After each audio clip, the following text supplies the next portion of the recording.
PT Jamkrida Sumsel, badan usaha milik daerah milik Pemprov Sumsel, hingga September 2017 telah mengantongi laba sebesar 2 miliar rupiah.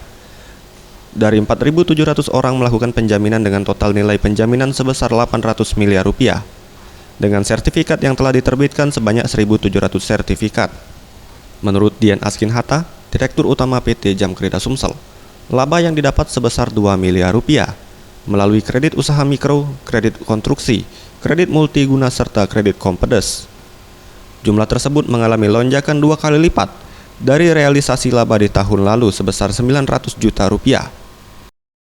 2016 yang lalu kita hanya laba 900 juta ya, sekarang kita hampir 2 miliar, hampir 2 kali lipatnya. Nah, tentunya jumlah outstandingnya adalah untuk tahun 2017 saja ya, itu kita sudah menjamin kurang lebih 800 miliar. Jamkrida Sumsel sendiri mencakup sektor produktif dan non-produktif, seperti perusahaan, UMKM hingga PNS. Jamkrida juga tengah membidik proyek infrastruktur Asian Games dan juga KEK Tanjung Api-Api, di mana Jamkrida akan menjamin penawaran pelaksanaan uang muka dan pemeliharaan. Anugrah Sandi Pratama, Sriwijaya TV.